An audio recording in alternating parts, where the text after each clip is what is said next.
UP विधानसभा चुनाव में इस चक्रव्यूह से कैसे निकल पाएंगी मायावती? बसपा के दिग्गज नेता लगातार पार्टी छोड़ रहे हैं। ऐसे में यह सवाल खड़ा होता है कि आखिर पार्टी किस मुद्दे पर चुनाव लड़ेगी और कौन वोट बैंक को टारगेट करती है।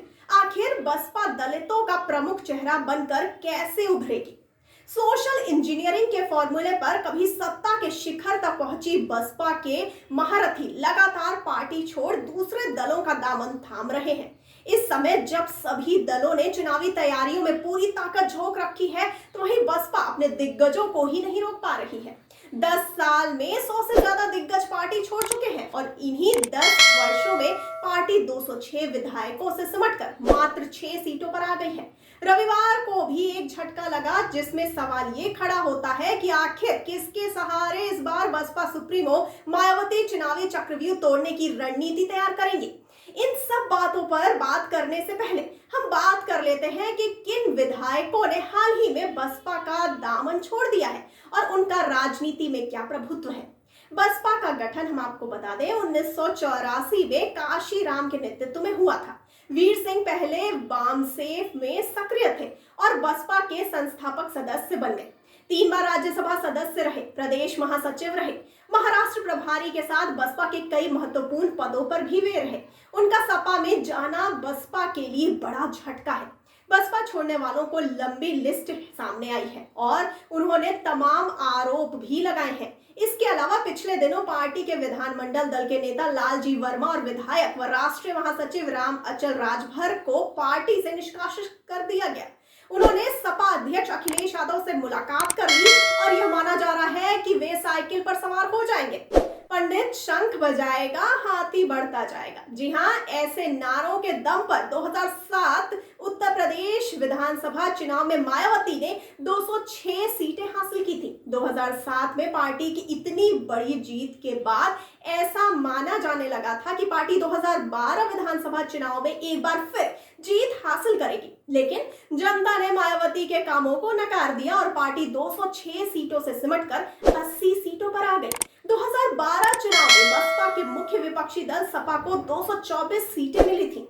पार्टी के लगातार एक्टिव न रहने की वजह से और मोदी योगी की लहर में 2017 विधानसभा चुनाव में बसपा को और अधिक नुकसान उठाना पड़ा। 2012 में 80 सीटें जीतने वाली पार्टी ने 2017 में चुनाव में केवल 19 सीटें हासिल की, जिससे बसपा का राज्य में विपक्षी दल का तमगा भी छिन गया। इन 19 सीटों में भी बसपा को नुकसान पहुंचा है। अंबेडकर नगर जिले के उपचुनाव में पार्टी हार गई थी, जिससे उसके विधायकों की संख्या घटकर 18 रह गई। अलग अलग समय पर पार्टी विरोधी गतिविधियों की बात कहकर 9 विधायकों को निलंबित किया जा चुका है।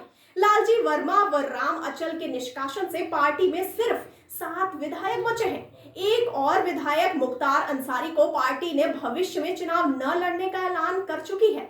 2007 में पार्टी ने अपने कई दिग्गज नेताओं को मंत्री पद दिया था, जिससे कुछ नाम मात्र के ही दिग्गज अब बचे हुए हैं। उस समय स्वामी प्रसाद मौर्य, नसीमुद्दीन सिद्दीकी, चौधरी लक्ष्मी नारायण, लालजी वर्मा, नकुल दुबे, रामवीर उपाध्याय, ठाकुर जयवीर सिंह, बाबू सिंह कुशवाहा, फागू चौहान, दद्दू प्रसाद, वेदराम भाटी, सुधीर गोयल, धर्म सिंह सैनी, इंद्रजीत सरोज, रामअचल राजभर, राकेश धर त्रिपाठी, राम प्रसाद चौधरी और सुखदेव राजभर को महत्वपूर्ण मंत्रालय सौंपे गए थे। इनमें से आज नकुल दुबे, सुधीर गोयल व सुखदेव राजभर ही पार्टी में है। वर्तमान में देखा जाए तो बसपा के पास 2022 चुनाव लड़ने के लिए शाह आलम उर्फ गुड्डू जमाली, सुखदेव राजभर, श्याम सुंदर शर्मा, उमाशंकर सिंह, मुख्तार अंसारी, विनय शंकर तिवारी, आजाद अरिमर्दन ही बचे हैं, जिसमें से पार्टी ने मुख्तार अंसारी को चुनाव में न उतारने का फैसला कर लिया है। बसपा के दिग्गज नेता लगातार पार्टी छोड़ रहे हैं। ऐसे में यह सवाल खड़ा होता है कि आखिर पार्टी किस मुद्दे पर चुनाव लड़ेगी और कौन वोट बैंक को टारगेट करती है। आखिर बसपा दलितों का प्रमुख चेहरा बनकर कैसे उभरी? राजनीति में नारों का एक अहम किरदार रहा है। 80 के दशक में एक नारे ने खूब सुर्खियां बटोरी थी, वह थी आपातकालीन के दौरान की। जगजीवन राम की आई आंधी उड़ जाएगी इंदिरा गांधी। जी हां, जगजीवन राम उस नेता का नाम है जिसने उत्तर प्रदेश की राजनीति में दलितों को एक पहचान दिलाई है। वो भी पंत सामाजिक विज्ञान संस्थान के निदेशक बद्रीनारायण, जो अपनी किताब रिपब्लिक ऑफ हिंदुत्व को लेकर चर्चा में है। वे कहते हैं कि दलित राजनीति में चेतना काम का 1930 के दौर में स्वामी अच्युतानंद के समय में शुरू हो गया था। शुरुआती दौर में कांग्रेस दलितों की सबसे बड़ी पार्टी थी। वहीं काशीराम जैसे नेता अपनी कोशिश कर रहे थे। उनके साथ साथ आगरा बेल्ट में कुछ नेता थे जो दलित की राजनीति कर रहे थे। बद्री बताते हैं कि असली परिवर्तन जगजीवन राम के प्रधानमंत्री न बनने पर हुआ। आपको बता दें कि 1977 में जब जनता पार्टी ने अपनी सरकार बनाई तब 3 नाम प्रधानमंत्री पद की दावेदारी कर रहे थे। वे नाम थे जगजीवन राम, चौधरी चरण सिंह और मोरारजी देसाई।